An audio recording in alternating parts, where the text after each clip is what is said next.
Sejam bem-vindos e bem-vindas e todos muito bem-vindos ao Cubicast. Este que vos fala é João Brito, seu host favorito, e estamos aqui para mais um episódio neste ano de segurança, tá? Não é só um episódio ou outro, vocês devem ter percebido que esse ano tem segurança pra caramba. E você vai pensar, pô João, mas tá gravando de novo sobre esse tema? Porque tem mais coisa pra você aprender. Porque eu vejo que vocês não estão acompanhando o episódio inteiro, eu sei de tudo isso, eu monitoro bem monitoradinho esse episódio, tá bom? E porque eu tô imerso, né, nesse tema esse ano, ou talvez os últimos 2 ou 3 anos, e eu percebo quanto a gente tem preterido esse tema e quantos problemas a gente tem criado e quantos a gente não tem nem olhado, né? Chega de varrer para baixo do tapete, tá bom, gente? E para falar sobre segurança também, não saiam desse episódio. Hoje tem muita coisa para aprender, porque eu trouxe uma professora para falar com vocês, tá bom? Não é qualquer um, né? Não sou eu falando bobagem aqui. Eu só falo bobagem como escada. Eu sou o Dedé, e chamo todos os Didis aqui para aparecer, tá bom? Geração Z não vai entender isso aqui nunca. Vamos seguindo, tá bom? Então, pra gente começar o episódio, eu vou deixar ela se apresentar. Michele, conta pro mundo quem é você. Beleza. Bom, pessoal, tudo bem? Bom dia, boa tarde, boa noite. Não sei o horário que vocês estão assistindo o episódio. Bom, meu nome é Michele, eu sou aqui do Rio de Janeiro.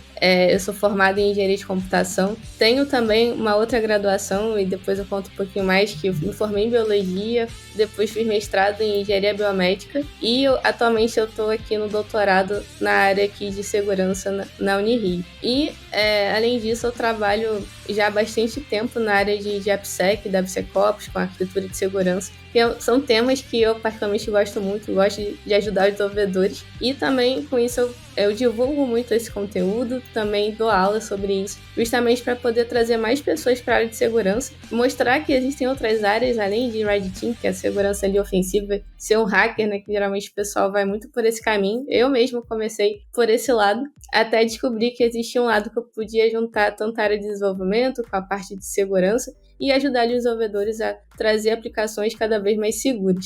Esse é um pouquinho aí de mim, e fica aí pra gente continuar aqui o nosso conteúdo. Obrigada. Massa, que da hora, Michele. Poxa, adorei saber isso.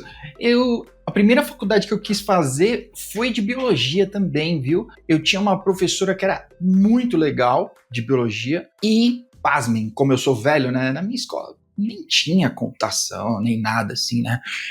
Para vocês terem ideia, quando eu estudava, depois que eu saí da escola, a gente colocava no currículo que sabia internet e Office, né? Hoje, se alguém colocar, eu sei internet. Parabéns, você sabe falar? Nossa, que grande ponto que você tem no seu currículo, né? Então não tinha como, na escola, né, ter gosto por computador, assim, essas coisas. Biologia eu achava muito da hora, assim. E hoje você consegue... eu falei com a Lara recentemente, e ela estava falando um pouco sobre essas carreiras diferentes, em teoria, né? E ela estava falando sobre neuroimpressão 3D, que ela fez engenharia eletricista. Provavelmente é isso. Escuta lá o episódio para vocês saberem. E na sua carreira, hoje, tem alguma coisa que você consegue mesclar dos conhecimentos e pesquisa, sei lá? Então, hoje, o que eu uso da área de biologia, então, acho que fica mais fácil contar um pouquinho do porquê que eu fiz e explicar, até dar esses insights. Legal. Na época dos 18 anos, entre decidir que eu queria, eu tinha dúvida se eu queria ir pro lado da biologia ou se eu queria ir pra engenharia de computação. E acabou que, por eu gostar muito de ciência, eu falei, vou pro lado de ciência porque eu queria ser pesquisadora. Eu me via ali em laboratório e tudo mais, mas eu não pensava muito em mercado de trabalho e nada do tipo, eu só realmente queria ir para esse lado. E quando eu entrei na biologia, eu fiz biologia aqui na UERJ, que é estadual aqui do Rio de Janeiro, e lá eu tive contato com tudo, desde planta, animais, células, e eu quis ir para esse lado porque eu queria muito entender sobre o cérebro. Eu sempre tive muita curiosidade, como eu falei, gostar muito de ciência, e com isso eu queria estudar mais neurociência, entender como é que o cérebro funcionava, como é que eu podia ajudar as pessoas dessa forma, né? E aí na biologia eu comecei muito por esse caminho, e acabou que dentro da biologia as próprias pessoas falavam que eu era muito de computação, porque eu sempre tentava trazer fazer conteúdos voltados que faziam essa interligação. Então, por exemplo, falar sobre células 3D, impressão 3D, eu já falava disso para as pessoas lá em 2012, 2013, porque eu gostava de juntar a tecnologia com a área da biologia, e por conta disso eu fui fazer mestrado em engenharia biomédica, porque eu vi que era uma forma de juntar ali tanto a biologia quanto a área de computação. E assim, foi muito bom porque meu mestrado eu pude colocar ali eletrodos, ver ali como é que funcionava o cérebro e tudo mais, que era algo que eu realmente queria aprender. Então, só que aí acabou que eu fui para essa área de pesquisa, mas acabou que realmente hoje em dia eu não trabalho mais com biologia porque eu vi que eu sou 100% computação, e amo trabalhar com a área de segurança e falar sobre isso, mas ter trabalhado ali, e eu sou pesquisadora, só que hoje mais para computação, mas ter trabalhado com a área de engenharia biomédica, ter passado por situações que, assim, eu falo que para mim a faculdade de engenharia foi muito mais fácil do que a de biologia, porque lá eu tive que ir, por exemplo, a Ilha Grande, que não era algo que para mim era muito comum, eu gosto de ficar ali no computador e tudo mais, mas na época teve esse desafio, aprendi a ter que falar em público, fazer vários seminários. Eu não sabia o que era seminário, eu entrei na faculdade, na escola, eu nunca tinha tido essa oportunidade. E na primeira matéria eu já tinha que falar ali 5 minutos sobre algum tema. E eu lembro que o primeiro seminário foi sobre o sistema nervoso, porque eu realmente queria aprender mais sobre o cérebro e tudo mais. Então, eu aprendi muito sobre resiliência, porque durante essa época, como eu falei, foi bem mais complicado, porque eram coisas que para mim não eram tão triviais, mas que me fez ser uma pessoa que hoje lida muito bem com pressão. Assim, quando tem algum problema, um incidente, algo nesse sentido, eu não sou aquela pessoa que fica nervosa. Eu tento primeiro resolver e depois eu penso em outras situações, porque realmente eu consegui aprender assim, o que me deixa mais calma, o que é mais difícil, e realmente ter passado por situações que eu não considerava tão triviais me ajudou nesse caminho. Então, ter tido essas skills, ser muito autodidata também, porque principalmente faculdade pública, você não tem muita opção de... O professor não vai te passar tudo para você aprender. Geralmente você tem que ir atrás, pesquisar em livro, e isso foi muito nesse caminho, assim, tanto a biologia quanto a área de computação. Mas, assim, eu fico muito feliz de ter feito as duas faculdades, porque realmente trouxe essas skills que só com a computação eu não teria. Justamente de ter que lidar ali com diferentes tipos de cenários. Eu lembro que durante a faculdade, assim, uma das primeiras matérias, como eu falei, a faculdade tinha um projeto em Ilha Grande, eu tinha que acordar tipo 3 da manhã para pesar folha, por exemplo, para poder ver ali quanto tempo demoraria para perder ali a questão da água e depois fazer o gráfico sobre isso, criar algum tipo de hipótese do que poderia ser. Então, são situações que a gente passa e hoje em dia eu acho muito mais fácil realmente o que eu faço em relação a isso. Mas foi um caminho muito bom. E também por conta disso, assim, eu fiz o mestrado junto com a graduação em engenharia de computação. Então, eu terminei as disciplinas do mestrado e fui fazer um estágio. Então, foi tudo muito junto. E, justamente, assim, eu não percebia que estava sendo... Que, assim, hoje falando, parece que realmente é difícil. Na época, óbvio que não era tão fácil, mas eu não sentia, assim, esse peso. Justamente por gostar do que eu estava fazendo e conseguir realmente essas skills que eu comentei. Então, saber pesquisar, ser autodidata, saber questionar, ver uma informação e você querer buscar a fonte daquilo ali é muito importante. E isso veio muito com esse lado da pesquisa e com a biologia também. Que massa! Eu ia começar falando sobre coisas técnicas, mas eu mudei de ideia, já que você estava citando algumas dessas soft skills que foram muito hard, né, que você as adquiriu de forma hard. Eu queria saber qual delas você considera hoje uma que faz diferença na sua carreira, assim, e como foi a luta para adquirir, né? Você começou falando sobre falar em público, seminário e etc, né? Porque a gente vê que em faculdades técnicas, né, de engenharia, por exemplo, computação e etc, não dão uma atenção extra a isso, né? E a gente chega no mercado cru, né? Não consegue fazer uma reunião, né? Perde a paciência muito rápido com uma opinião contrária, não consegue, né, um debate assim. Então, me conta aí um pouco. Não, é exatamente isso. Você saber falar com pessoas e lidar com pessoas assim, é uma skill que é muito importante, principalmente quando a gente trabalha com a área de AppSec, desenvolvimento seguro. A ideia é que você ajudar desenvolvedores, você mostrar que segurança tem que ser algo proativo e não esperar ter um incidente, ter uma vulnerabilidade para você corrigir. Então, você mostrar isso, ou seja, tentar convencer convencer que realmente a segurança é importante, que senão você vai ter ali problemas financeiros, por exemplo, é um ponto muito importante. E realmente ter aprendido a escutar e saber o momento de conversar, falar um não quando é necessário, porque às vezes as pessoas querem tentar bypassar a segurança também,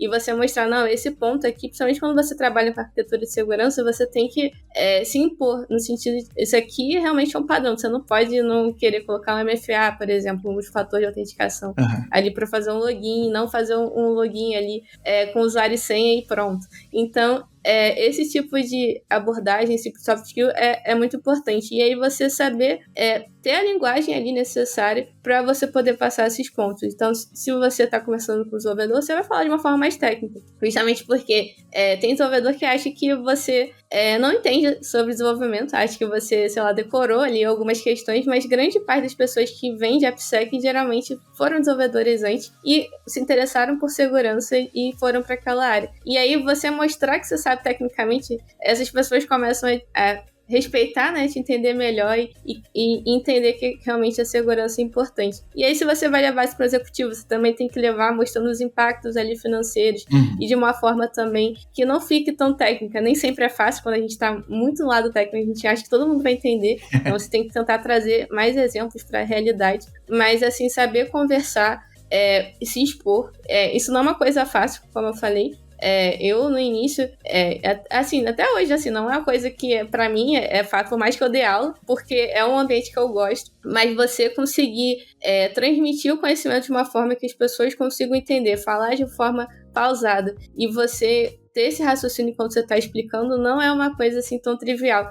E realmente, durante a faculdade de engenharia de computação, por exemplo, eu lembro que eu só tive uma matéria que, além do TCC, que era de você ter um projeto e expor aquele seu projeto, que foi tipo a primeira matéria da faculdade, que era princípio de engenharia. O restante era realmente bem técnico. Já na biologia, todas as minhas matérias tinham esse viés, porque quando você é pesquisador, eu tinha essa impressão, achava que o pesquisador só ficava no laboratório e pesquisava alguma coisa e pronto. Mas não, você tem que publicar, você tem que expor aquela sua pesquisa para você ter mais pessoas ali querendo ajudar ali, financiar aquela pesquisa, por exemplo. E esse ponto é muito importante, você conseguir expor e também durante o trabalho, né, para você até mesmo poder crescer na sua carreira e mostrar o que você está fazendo, você também tem que expor isso, porque senão as pessoas não sabem. E aí, senão você fica muito no mundo ali técnico, achando que as pessoas estão vendo o seu trabalho, mas infelizmente se você não expõe, realmente isso não acontece. E aí você conseguir se expor, explicar o que você está fazendo de uma forma clara, ali objetiva e de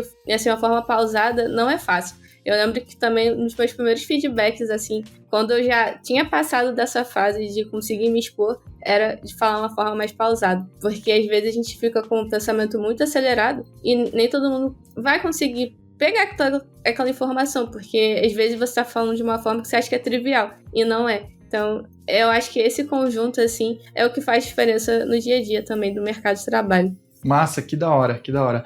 E às vezes as pessoas diminuem a necessidade de treino e de que é uma habilidade que você precisa exercitar e melhorar, né? Eu posso me usar como exemplo, né? A gente se encontrou no DevOps Days Rio, que acabou de acontecer, e você pode dizer aqui se eu estou mentindo, que você prepara uma palestra e você vai ter ali entre 20, 30 minutos, alguma coisa dentro disso. Bom, eu cronometrei a minha aqui, eu fiz uma vez para mim mesmo, e eu tinha gasto 30 minutos cravado.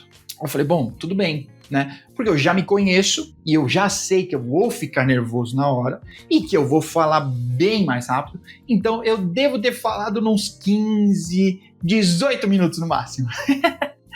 Né? E quando a gente está explicando alguma coisa, primeiro que pra gente explicar, normalmente a gente tem que estudar o dobro, né? Pra gente explicar e a pessoa entender metade, mas pra gente aquilo já virou natural. Então, às vezes a gente vai pular certas coisas ou vai falar rápido algo que precisaria de uma outra explicação maior e tudo mais, né? E às vezes as pessoas subestimam isso, né? Quanto você precisa treinar e até que isso fique bom, assim, minimamente, né? Exatamente. E isso é É muito verdade. Eu lembro que, por exemplo, no meu mestrado, em teoria, a gente, para apresentar, né, é para levar ali uns 30 minutos, 40. Eu lembro que eu demorei uns 20, para você ter ideia, porque realmente eu queria que aquilo passasse muito rápido. E realmente, aí a gente sabe que isso acontece. Assim, com o tempo, quando a gente começa a dar mais aula, a gente começa a descobrir esses pontos que a gente, às vezes, tenta acelerar e começa a usar também, por exemplo, para fazer perguntas, pedir para as pessoas interagirem, e esse tipo de situação ajuda a gente conseguir aumentar ali o tempo ali da aula, o tempo de você, e até mesmo da pessoa conseguir assimilar aquelas informações. Então também acontece isso. Dá tempo da gente respirar um pouco, né? Tomar um gole d'água. Muito bom, muito bom. Exato. Tá bom. Olha, esse episódio tem mais esse viés, assim, né, pra quem tá escutando até aqui, de que como ir pra área de AppSec.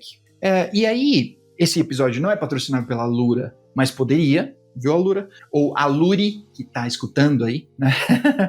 Mas tem um PEF, né, que inclusive você encabeça, vou dizer assim, ali de AppSec. Desenvolvimento seguro de aplicações. Domine AppSec e se capacite em segurança de software. Eu sempre ouvi que para trabalhar com segurança, você precisaria dominar aquela área que você quer assegurar. Então, a AppSec me parece que é um pré-requisito ser um desenvolvedor, ser uma pessoa desenvolvedora para poder ir para a AppSec. Isso é verdade? É um misconcept? É uma lenda? É uma opinião um pouco polêmica, assim. Vou tentar trazer um pouco do que eu já vivi. Então, eu considero, assim, as melhores pessoas de AppSec são aquelas que realmente conseguem transitar entre a área de desenvolvimento e conseguem passar de uma forma que para o desenvolvedor fique fácil e rápido dele poder corrigir. Mas não necessariamente você precisa ter vindo da área de desenvolvimento para trabalhar com a AppSec. Eu já trabalhei com pessoas que claramente estavam em AppSec e falavam: olha, eu não quero trabalhar com a parte de desenvolvimento, código, fazer code review, nem nada nesse sentido. Trabalhava com projetos, por exemplo. O que seria ali a parte de projetos em AppSec? Pode ser, por exemplo, um programa de Security Champion que você pode passar alguns tipos de conteúdo, não necessariamente sobre código, mas que ajudem a identificar pessoas que queiram entender mais sobre segurança e que elas vão disseminar segurança para dentro ali das equipes. Uhum. E aí você pode ajudar, por exemplo, ensinar o que é uma senha segura, você pode ir para um caminho mais de explicar o que é segurança ali da informação, mas que essas pessoas vão levar ali para dentro dos times e vai disseminar esse conhecimento. Mas também tem uma outra parte. A gente tem várias ferramentas que a gente adiciona, por exemplo, em pipeline, ferramentas que ajudam no processo ali do dia a dia, porque a AppSec tem uma área específica que é DevSecOps. Isso às vezes surge essa dúvida, mas eu sempre falo que a AppSec seria um todo e DevSecOps estaria ali entre uma das skills que um profissional de AppSec pode atuar. E com isso, você tem, por exemplo, ferramentas para poder analisar código, que é, por exemplo, que a gente tem um teste chamado SAST, teste de análise estática de segurança. Uhum. E aí você vai ter ferramentas ali que podem ser open source, podem ser ferramentas enterprise, e aí essa pessoa ela pode testar essas ferramentas apenas para poder ver como é que é a funcionalidade, conversar com o desenvolvedor para ver se ele acha interessante aquela ideia, por exemplo, que poderia ser utilizada com um plugin dessa ferramenta. Então, e aí ele pode validar essas ferramentas ou trabalhar, por exemplo, com essa parte de Security Champion, ajudando ali a trazer mais pessoas, que não necessariamente Security Champion seriam apenas as pessoas desenvolvedores. Você pode ter pessoas como PO, por exemplo, pode ter pessoas de RH, que são pessoas que querem saber sobre segurança e vão disseminar a segurança ali para dentro daquela empresa. Então isso acontece, e geralmente essas pessoas que têm mais esse viés, elas também são muito boas para poder explicar e passar a informação, porque elas não tendem a querer ficar muito no lado técnico. Então isso é bem legal. A outra questão também é que elas podem ajudar na gestão de vulnerabilidade. Nem sempre a AppSec vai para esse lado, mas tem lugares que colocam a gestão de vulnerabilidade junto com a AppSec, que é o que? Você olhar ali nessas ferramentas, ou como eu comentei, que trazem vulnerabilidade, podem ter falsos positivos, e criar dashboards para isso também, para poder ajudar a diminuir e conscientizar ali aquele ambiente sobre as vulnerabilidades. Então, não necessariamente você precisa saber de código, mas se você sabe sobre código, você entende como corrigir, você acaba indo muito pelo caminho de analisar o código ali das aplicações, criar ferramentas para a área de segurança, por exemplo.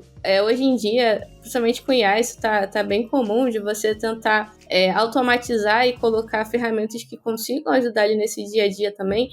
Ferramentas, por exemplo, criando o que a gente chama de pull request ali dentro do GitHub, colocando código, e aí nesse código ser analisado por uma ferramenta nesse sentido para poder encontrar vulnerabilidade. Então hoje isso é algo comum, e essas pessoas que têm essa skill de código, elas tendem a ir mais para esse lado de ferramentas, no lado de construção, mas não necessariamente precisa ir por esse caminho. Ou então a questão de arquitetura, dependendo de onde você trabalha, a arquitetura pode ser muito técnica, se você é uma pessoa que tem essa bagagem técnica e quer mostrar ali quais seriam os principais padrões, mas dependendo se aquele lugar tem um guideline já de padrões, a pessoa que não é tão técnica, ela vai pegar aquele guideline e vai perguntar isso para a pessoa ali, para onde ela trabalha, para ver se a pessoa está seguindo aquilo ou não. Então, depende muito do lugar, do cenário, mas assim, existe caminho para os dois, mas eu particularmente, sempre que alguém quer começar para a área de AppSec, eu recomendo sim saber sobre segurança, desenvolvimento seguro, e eu sempre falo para as pessoas irem muito pelo caminho de tentar construir uma aplicação que tenha vulnerabilidade. Hoje em dia com IA é muito fácil, mas assim, eu peço para as pessoas tentarem quebrar a cabeça usando, por exemplo, o guideline da OWASP, porque com isso a gente consegue saber as principais vulnerabilidades, a gente tenta quebrar, né, a aplicação, colocando vulnerabilidade, e dessa forma você vai tentar resolver, mitigar essas vulnerabilidades. E aí isso te traz vários mindsets que te ajudam nessas áreas que eu comentei aqui. Uhum. Ah, que da hora. Eu dei uma olhada, eu conheci, talvez recentemente, né, eu tive um pouco mais de contato com OWASP fora de containers. Então, eu já estava habituado ali com aquela parte, mas eu conheci um pouco mais, inclusive no episódio 180, né, a gente deve estar no 185 agora, se eu tiver certo. Mas no 180 eu falei com a Caroline Assunção sobre isso, né? A gente se encontrou num meetup da OWASP, inclusive eu recomendo, quem estiver ouvindo aí, vá, tem muito para aprender assim. Mas tem lá, né, aplicações com vulnerabilidades, né, para você identificar, você tentar burlar alguma coisa, você conseguir analisar isso, né? Eu achei muito, muito da hora, porque tem muito passo a passo ali, né, para você aprender. Então, sobre aprender, para quem não sabe, aqui a Michelle mantém um blog lá no Medium, eu vou pôr o link aqui, e que eu gostei muito do seu roadmap de DevSecOps, mas é triste ao mesmo tempo, porque ele é infinito, gente, é muito grande. Olha, ela colocou o link do MindMaster, né? E tem coisa, gente, é triste. Eu tô rolando aqui enquanto eu falo com vocês e é grande, tem muita coisa. E tem um lado só de programming e vai quebrando pros outros, né? E de DevOps tem muita ferramenta. Eu não conheço metade. Meu Deus. Vou parar de olhar, vou ficar perdido aqui.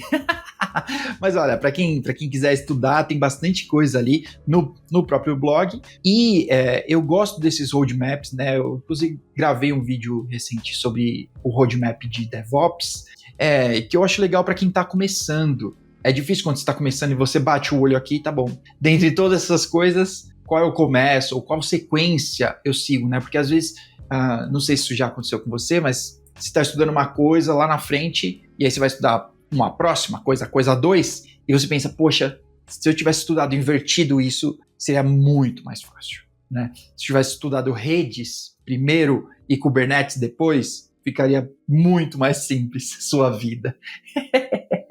Então eu queria saber com você se tem uma dica assim sobre estudos, né? Já que o roadmap é bem grande, de tipo, olha, começa por essas coisas. Além do Homem de Ferro, acho que ninguém, né, começa a voar primeiro e andar depois. Normalmente a gente anda primeiro, corre, quebra uns dentes, depois a gente...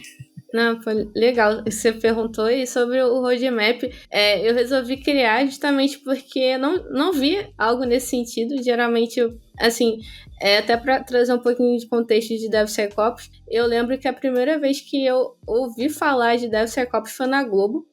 Na época, eu não trabalhei no time de DevSecOps, trabalhei no Red Team, mas lá foi a primeira vez que eu vi esse conceito. E aí eu achei super interessante, porque eu descobri que era uma coisa que eu queria fazer, que era trabalhar com desenvolvedores, mas mostrando o foco de segurança, ajudando a corrigir, porque quando eu trabalhava com pentest, eu encontrava ali as vulnerabilidades nas aplicações e eu via, às vezes, essa mesma vulnerabilidade em várias aplicações, porque o pessoal, distribuiu o código. E aí eu via que eu gostava de ensinar. Tipo, não vamos deixar isso acontecer de novo. E aí, por conta dessa questão, eu comecei a pesquisar coisas nesse sentido, e aí eu descobri ali livros e também eu vi alguns indianos que criaram ali alguns cursos voltados para essa parte, e assim, tudo em inglês. E aí eu falei, uma das coisas que eu quero ajudar é justamente trazer esse conteúdo mais para português, que a gente não vê isso acontecendo. E aí, por conta disso, eu acabei indo por esse caminho. E falando das pessoas, do que elas deveriam estudar, assim, se ela tem esse foco, assim, a primeira coisa que eu sempre falo é que segurança tem a base. A gente sempre fala estudar sobre o sistema operacional, redes e programação. Agora, para a área de DevSecOps e AppSec, vamos tentar generalizar assim, eu acho que se a pessoa não tem a base primeira de programação, eu acho que esse é o principal ponto. E aí o pessoal pergunta, qual linguagem começar? Eu particularmente acho que Python é a principal linguagem, porque se você vê até mesmo os scripts ali que o pessoal usa, CVEs, para poder testar ali as vulnerabilidades, geralmente o pessoal usa muito Python para começar, porque é uma linguagem ali que ela acaba sendo mais intuitiva que outras linguagens, não é fortemente tipada, assim como a gente tem ali em Java e coisas nesse sentido, então isso facilita muito. E geralmente nos lugares que eu trabalhei, o pessoal já era meio que unanimidade, todo mundo ia pro lado do Python. Mas hoje em dia o pessoal usa muito também Go e Rust, por causa de performance e tudo mais, mas para começar, acho que Python é melhor. E aí depois que começa ali em Python, como eu tinha comentado, acho que o principal ponto é você começar a linkar linguagem com a questão de vulnerabilidade. E aí para isso, a gente vai conversar aqui também sobre a OWASP, que você vai entender um pouquinho mais sobre guideline, entender sobre as principais vulnerabilidades que acontecem em aplicações web geralmente, e você fazer esse link. Eu acho que isso é o principal. E aí, se você conseguir muito bem nisso, porque assim, você vai para o Python, e aí como é que você vai para uma aplicação web? Você não vai direto para ela. Você começa indo por API, por exemplo. Então, você tenta criar ali, por exemplo, o que é um GET, o que é um POST, você entender os métodos ali, HTTP. Isso te ajuda ao quê? A você entender o que é uma aplicação. Óbvio que ela vai ser muito pequena, mas que com isso você já consegue criar algumas vulnerabilidades também. E aí eu sempre falo para as pessoas, tenta entender primeiro sobre o Python,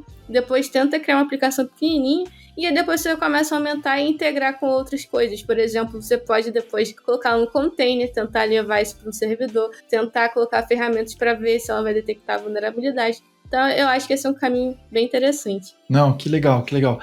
E lá dentro do OWASP tem também um Docker Compose, né, com algumas aplicações, assim, satélites, né, para você poder até snifar uma comunicação e etc, né, que é bem legal, assim, e vale a pena olhar, né?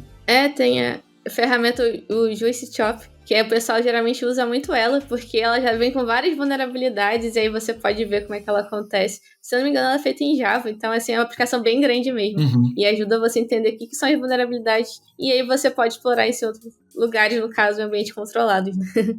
Sim, muito massa, muito legal. Eu acho que talvez aqui é chover no molhado, mas a gente falar que dá para você validar, né, essas coisas dentro do ambiente controlado hoje é muito mais fácil, né? Então, dentro da sua máquina, né, ou às vezes mesmo numa maquineta na DigitalOcean, $0,50, né? Você consegue rodar por um tempo ali um Docker Compose, um monte de coisa, e você consegue ter um lab muito mais próximo do que se vai ter no mundo real. Então, não vai ser algo que, tipo, putz, o que eu vi na faculdade não tem nada a ver com o que eu vi, né, na prática, assim, né? Então, que a gente vê a turma que sai, que eu acho que isso acontece, bom, não sei se acontece nesse momento, né, mas acontecia até pouco tempo atrás com desenvolvimento, principalmente, né, então o que o cara estava vendo na faculdade de desenvolvimento e às vezes estava vendo umas linguagens muito atrasadas ou só era Java, né, e tudo, e aí o cara ia ver no mercado, aí era uma zona, aí o coitado tinha que se matar para pegar o passo, né, poxa, mas eu já não era um programador? Não sei. Tá bom. Fora o OASP, teria outro, não sei se é órgão, comunidade, vou chamar de comunidade, similar assim, que a turma poderia ficar de olho para poder ter mais conhecimento assim e poder pegar dali? Olha, realmente a UASP ela acaba sendo a principal fonte que a gente tem para poder de guideline, porque ela realmente é muito focada ali na parte web de aplicações e ela, como a gente conversou aqui, ela tem várias ferramentas, tem outros guidelines não só para web, API, mobile, que aí ela realmente consegue instruir bem. E ela consegue ter, por exemplo, guideline para você ver a maturidade de segurança dentro daquele ambiente, usando, por exemplo, calculadora com ASP-SAM. Então, realmente é o melhor lugar assim, para poder começar, principalmente quando a gente fala em AppSec. Acho que realmente vale mais a pena. Da hora. Você citou umas coisas de SAST, né? Então a gente já falou em outros episódios aqui de DAST, SAST, essas coisas todas. E quando a gente está falando de DevSecOps, a gente vai fatalmente cair no pipeline, no CI/CD, mas a gente também fatalmente cai no lance de segurança não é um plugin, né? Não dá para instalar a segurança lá no seu pipeline e pronto, né? npm install sec. Não é assim que funciona, pessoal. E eu já falei em outros episódios sobre shift left, né?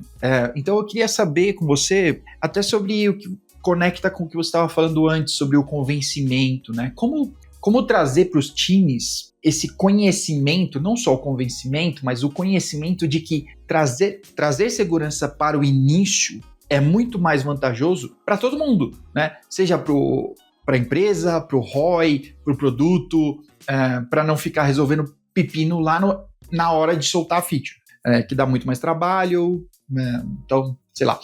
Como você acha, ou que argumentos você consegue trazer assim na prática para a galera poder utilizar assim também no dia a dia, né? O primeiro ponto é que, assim, quando a gente fala em AppSec, a gente pensa muito em questão de cultura, justamente porque a gente quer trazer a segurança para desde ali do início do ciclo de desenvolvimento do software, e a gente sabe que não é algo que é tão rápido disso acontecer. E aí acaba tendo alguns caminhos, né? Um é a questão de liderança, você ter ali gestores que estão alinhados com a estratégia, entendem que segurança vai trazer impactos financeiros se você não seguir esse caminho, porque se você trabalha num banco e tem ali uma vulnerabilidade que o pessoal soube que pode ser explorado, a pessoa vai querer não deixar mais o dinheiro ali, por exemplo. Então, tem esse caminho e muitas das vezes, infelizmente, a segurança não é proativa. As pessoas tentam fazer só após incidente, isso é muito ruim. Então, tem um lado do convencimento. E aí, como eu falei, vai muito com a questão de liderança, mas também existem o programa, por exemplo, Security Champion, que é um programa que nem toda empresa tem, mas algumas têm de forma muito madura, que é justamente o que? Encontrar pessoas que têm algum tipo de afinidade com segurança, não necessariamente ali desenvolvedores, mas que querem levar esse conhecimento para aquelas turmas, para aquelas squads que eles trabalham. E com isso você ajuda a trazer as boas práticas para dentro ali das equipes. E aí, esse é um ponto. Trazer a política de segurança acaba sendo outro, você definir ali alguns pontos importantes e mostrando de uma forma mais acessível, porque a gente também sabe que geralmente as pessoas ficam com o pé atrás de segurança, achando que só quer bloquear, não quer deixar passar nenhuma informação, não quer deixar instalar ali alguma ferramenta, então tem que saber também ter esse trade-off entre o que realmente é importante de você tornar aquele ambiente ali mais seguro. Não necessariamente, óbvio, não pode ser muito permissivo, mas você tem que também entender os casos, né? Você limitar ali o que a gente chama de superfície de ataque, é você ter ambientes mais controlados, mas justamente o que?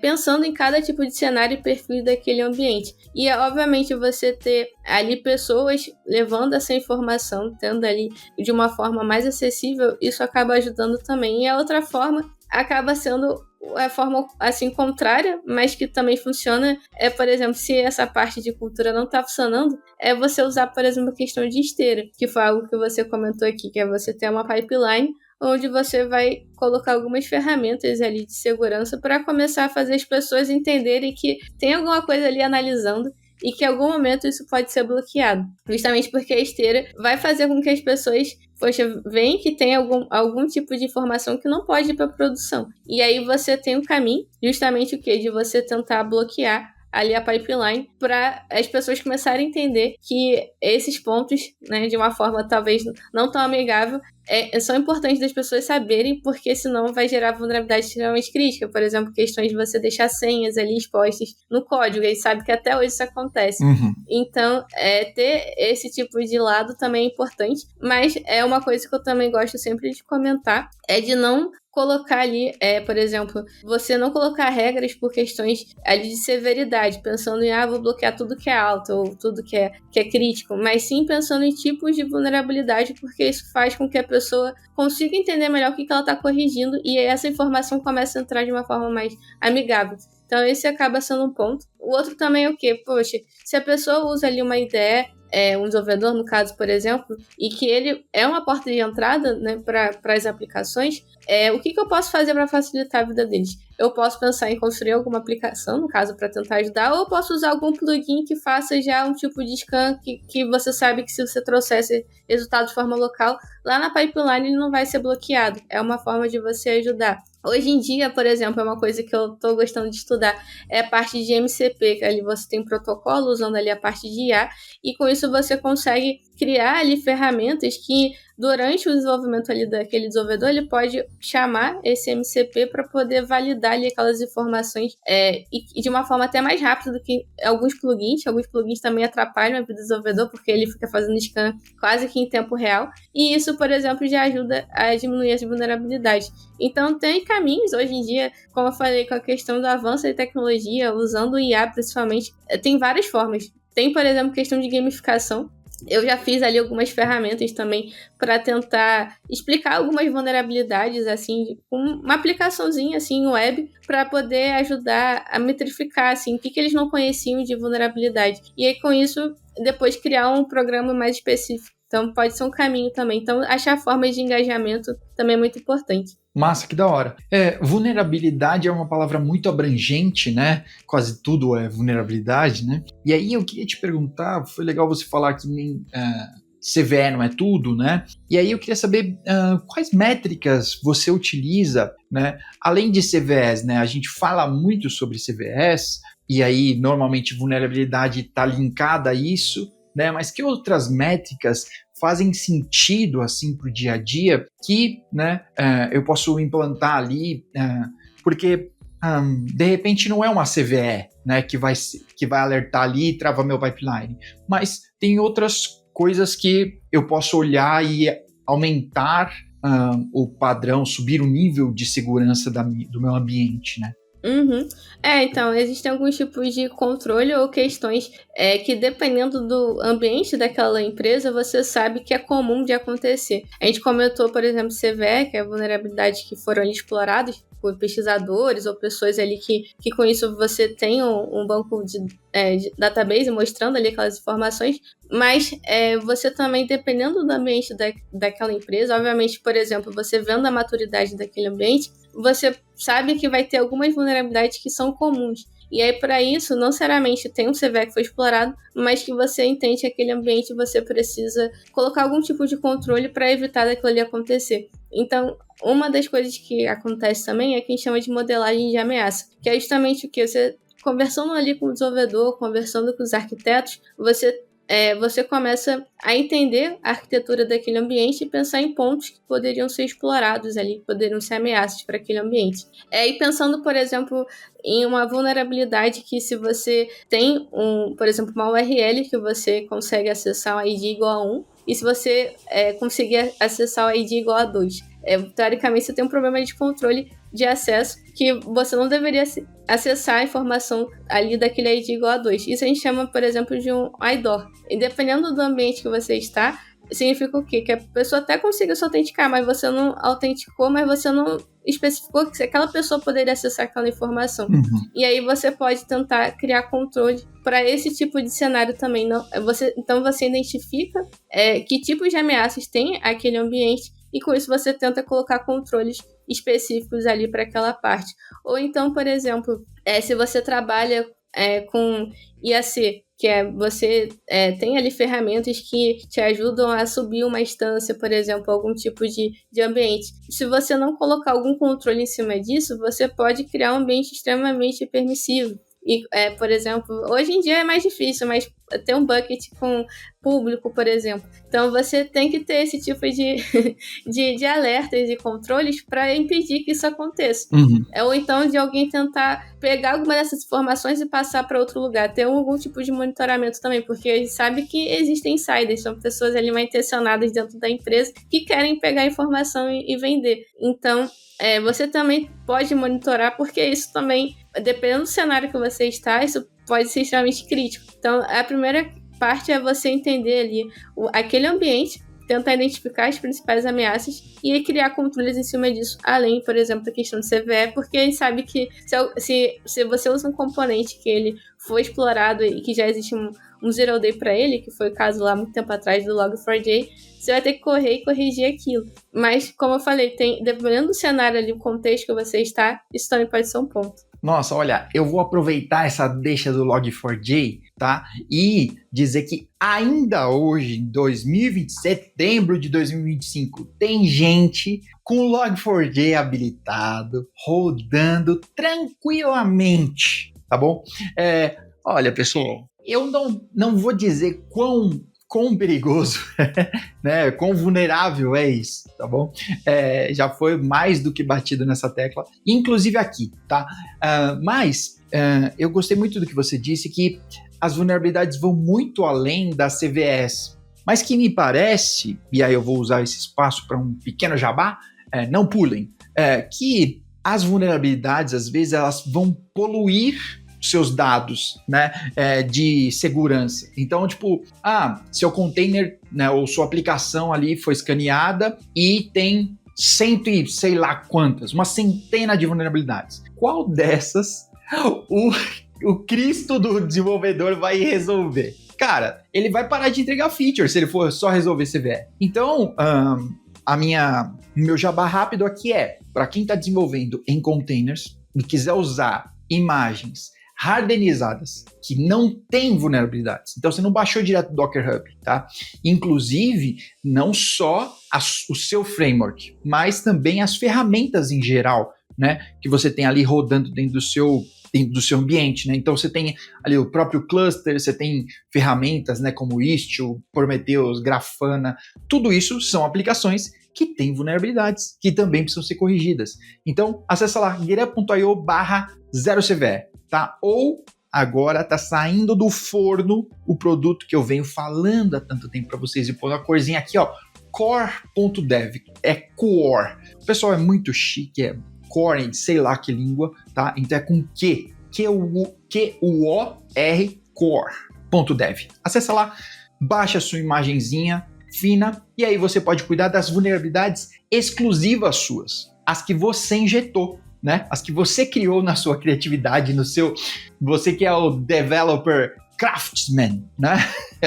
Esse é o novo developer lá do LinkedIn. As que você criou, você pode atuar ali. Então, talvez você vai ter 2, 5, 10, uma dezena ali que você está cuidando, mas não uma centena, que provavelmente seria um problema insolúvel. Essa poluição de vulnerabilidades, né? E a gente recebe aqueles relatórios de vulnerabilidade que para mim nem parece uma segurança tão atrasada, eu acho, né? E até quero te perguntar sobre a sua opinião sobre isso, que, poxa, entregar um relatório, né, de segurança num PDF, que tipo, olha só, quão ruim foi o seu trabalho. Cara, pra mim isso vai nos e-mails não lidos, vai pro arquivar direto. Porque é tanto trampo, só o trampo de ler e entender aquilo já é muito grande. Como você vê isso e como você vê, se você vê alguma solução, né, para escapar desse lance de relatórios de CVEs, assim? Também depende muito do objetivo ali.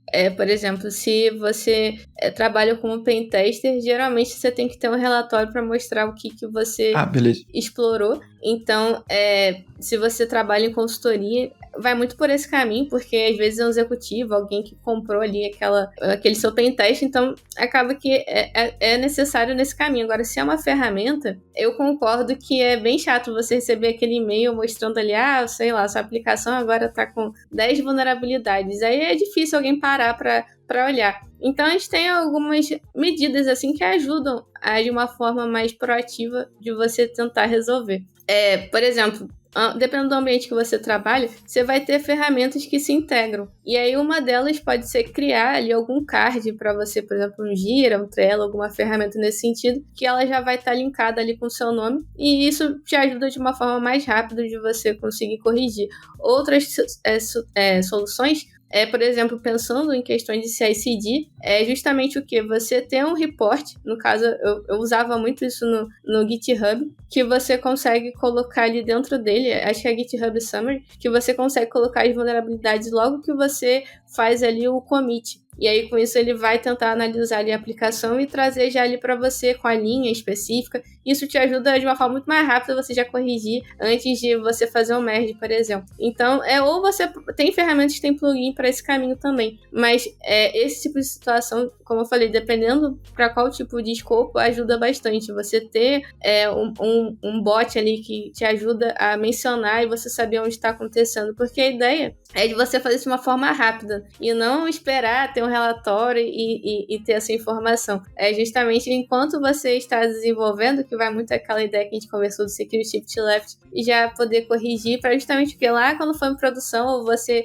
ter ali um pentester que vai ser a pessoa que vai tentar atacar, dependendo se ele é um pentester ali que tem um Red Team, geralmente interno você vai muito para o meio de homologação. Agora, se você contratou uma consultoria, algo nesse sentido, você vai muito pelo caminho de você ter um pentest ali de forma externa, então ele vai tentar atacar muito o que está ali exposto ali em web. Então, você só vai descobrir aquela vulnerabilidade depois, sendo que alguém já poderia ter explorado. E aí eu concordo que é muito chato você esperar para receber um relatório com isso. Então, depende muito ali do cenário. Mas, como eu falei, tem formas, porque o principal ponto é o quê? Cultura e engajamento. Acho que isso que faz realmente a segurança ser envolvida, né? Hoje em dia, eu sempre falo que segurança tem que ser um requisito ali funcional, que é importante ali para aplicação e não ser algo que você só vai fazer depois ou porque o time de segurança pediu. Não, tem que ser parte ali da cultura. Massa. Nossa, gostei muito. Você fez um apanhado aqui, conectou no final. Professor, é outro lance, né? Eu queria, para finalizar, a gente começou falando para quem está entrando nessa carreira, falando um pouco sobre o meio aqui, e a gente falou em outros episódios sobre o DevOps, né, que vai para o staff, né, para carreiras ainda, carreira em Y, etc., né? Para AppSec, né, você falou aí do Champion, né, do Pentester, dentro de AppSec ali DevSecOps, que não é cargo tanto quanto o DevOps não é cargo, mas as coisas são como são. Então eu queria saber, dentro de AppSec ou dentro de segurança aí, para onde ir, né, depois disso? Se tem algumas outras áreas, assim. Não, isso é uma pergunta muito boa, porque basicamente, acho que o que eu vivo hoje em dia, né, de ser especialista ali em AppSec. E o que seria isso, né? Dependendo das empresas que vocês trabalham, você pode chegar no nível sênior, e aí você ter que seguir para a área de gestão. Ou, dependendo de onde você trabalha, você tem a opção justamente de você seguir pelo lado de especialista. E o especialista, você também tem vários níveis. Começando ali do júnior. Geralmente espera justamente o quê? Que ele entenda um pouco o que é o ASP, consiga, de alguma forma, ajudar ali no dia a dia com o desenvolvedor. Óbvio, coisas menores, mas pedindo ajuda, porque é muita informação, a gente sabe que segurança é um contexto muito amplo, então ele não tem como saber tudo, ele vai focar em algumas coisas e ajudar em cima disso. Já ali no nível pleno, ele consegue ter uma autonomia um pouco maior, mas de forma pontual pedindo ajuda ali para um sênior, e o sênior realmente consegue ali, dentro daquele contexto, ajudar a corrigir vulnerabilidade, consegue conversar com o desenvolvedor ali de uma forma proativa, ajudar a Security Champion. Já o especialista é o quê? Ele tá numa camada um pouco mais ampla, então ele não vai ficar focado ali só naquele time, por exemplo, mas ele começa a pensar no sentido de organização, o que pode ser feito que vai impactar realmente a organização. Como eu falei, ferramentas que podem, por exemplo, ajudar a vários desenvolvedores para aquele ambiente. Como a gente conversou ali sobre o MCP, pode ser um caminho, por exemplo, ele tenta pensar num escopo muito maior. E a questão que eu falo é justamente essa: você não vai ficar preso à segurança. Você começa a ter que conhecer outros conteúdos para você fazer o quê? O link, que é justamente isso que eu falo, da compatibilidade entre você ser especialista e conhecer outros assuntos. Eu já usei tanto a parte de IA, já usei a parte de engenharia de dados para poder coletar a informação que vinha de várias ferramentas e criar dashboards para ajudar ali os gestores. Isso que, teoricamente, não é de segurança, mas que eu tive que entender ali como usar Airflow e coisas nesse sentido para poder sair desse mundo. Ou então, criar aplicações do zero e ter que fazer o deploy dela usando ali Kubernetes, entendendo o que é cluster, colocando as regras de segurança para não tentar não falar com outras redes e coisas nesse sentido. Então, você começa, o seu escopo fica muito maior, e aí por isso que eu falo que é tão legal você saber sobre desenvolvimento, porque meio que essa skill te ajuda muito, porque você começa a inovar por esse caminho. Uhum. Então, assim, quem quer seguir pelo lado de especialista, tem muito caminho, mas aí você tem que realmente conhecer outras coisas além do foco de AppSec em si. A gente conversou aqui sobre o Kubernetes, entender o que é uma API e como você desenvolver, você vai colocar a aplicação em produção, porque a ideia é você ajudar no contexto de segurança, mas que impacte ali toda a organização. Uhum. Nossa, que legal. Eu adorei isso que você falou, porque eu acho que você finalizou muito bem, né? Algo que auxilia a organização, né? A gente costuma dizer que quanto mais alto você sobe na escada aí, né, mais longe chega as merdas que você faz, né? Então, exato. mais impacto tem o seu trabalho, né? Isso seria o certo de dizer. Eu usei outras palavras, pessoal. E quando você coloca algo em produção que vai impactar todo mundo, é complicado. Você tem que avisar todos os gerentes, tem que avisar os diretores, explicar o que vai acontecer, o que pode dar de errado. Mas sim, faz parte do desafio também. Massa. Muito legal. Michele, adorei nosso papo. E pra gente terminar com o clima lá em cima, assim, tranquilidade, nossas recomendações pro pessoal relaxar, pro pessoal fechar a aba do roadmap de DevOps, de DevSecOps também. E tipo, tá bom, eu olho isso depois. Sua recomendação, Michele? Então, tava até acontecendo agora, eu não sei qual foi o resultado, mas eu sou tricolor. Então, assim, tava passando aqui o jogo Fluminense e Bahia, espero que o Fluminense tenha passado, mas eu não sei. Era uma recomendação aí, poder assistir o futebol. Após isso, é sempre bom. Eu, particularmente, sou muito apaixonada por futebol, por mais que seja de TI, então é uma recomendação que eu deixo. Outra também é assistir as séries na Amazon. Tem uma em particular que eu gosto de assistir, mas também tá acabando. Eu não me lembro exatamente o nome, mas é sobre verão, que tem ali uma menina e 2 meninos principais aí, que tem um triângulo amoroso que tá passando na Amazon. É um caminho também, se alguém quiser assistir, relaxar. É aquelas séries, assim, bem adolescente, mas é ótima também pra esquecer aí os problemas do trabalho. Massa, da hora. É isso aí. Também eu gosto muito de assistir. Tem uma boa notícia pra você: Fluminense e Bahia, tá? 2-0, tá? Pro Fluminense. Mentira, passou. Aí. Então deu certo, passou pra próxima fase, que bom. Porque quando a gente começou a gravar, tava 0-0. Olha aí, tá vendo? Pra vocês verem como a gente grava tarde, pessoal. A gente dedica, Michele, obrigado pelo seu tempo. Dedicando a noite e o tempo que seria do Fluminense pra compartilhar. Isso aí, gente. Olha só, que prioridade. A minha recomendação é quase um pedido de desculpas pro mundo, porque eu não acredito que em 2025 eu não tinha assistido ainda Predestinado, que é de 2014. Tá? É do Ethan Hawke, é um filme de ficção, assim, não sei se você já assistiu, Michele. Não assisti não, não? Já gostei da recomendação. Tá no Prime? Sei lá, acho que tá no Prime. O Google tá dizendo que tá no Prime. Mas eu não acredito que eu não tinha assistido, mas eu não assisti porque eu tinha um péssimo amigo, né, que dentre as coisas ruins que ele fez pra mim foi dizer que esse filme era ruim. Gente, o filme é top, tá? Primeiro, é com o Ethan Hawke. Ele é top. O Ethan Hawke, ele só fez um filme que é mais ou menos, que é aquele que eles levaram 12 anos, sei lá, 20 anos para filmar. Ele tá nesse filme aí, que eles vão filmando e vai envelhecendo no filme. A coisa mais legal que tem no filme é que eles não trocam de ator quando envelhece, é o próprio moleque, tá? Tirando isso, o filme é água com açúcar. Mas Predestinado não. Predestinado é um ótimo filme de ficção, tá? Que dá um nó na cabeça, tem que ter paciência para poder assistir, porque você só vai entender as coisas no final. E a minha recomendação conectada aqui nesse filme é que tem um canal no YouTube, tem vários canais desse tipo, né, que explicam o filme, que fala detalhes que você perdeu, easter egg, essas paradas assim, né?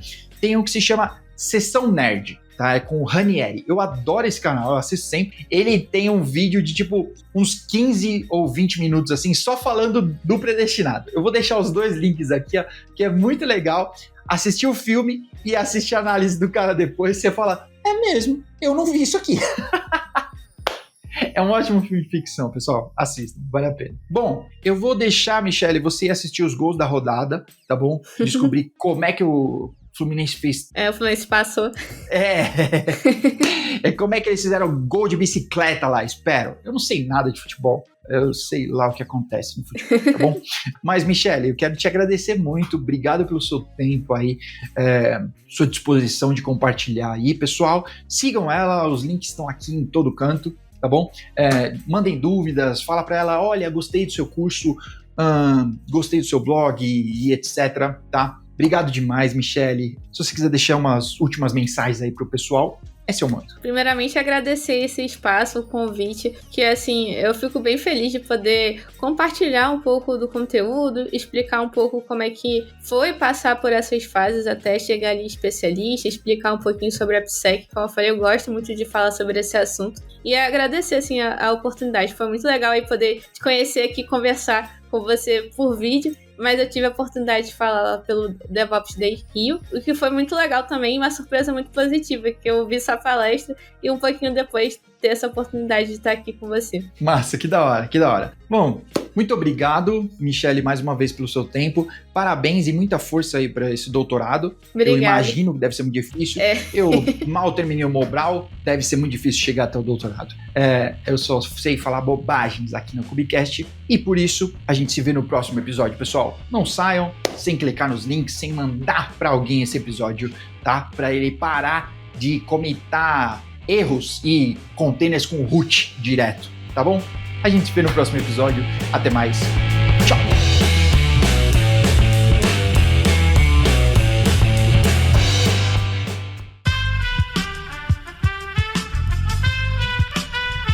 Esse podcast foi editado por Aerolitos Edição Inteligente.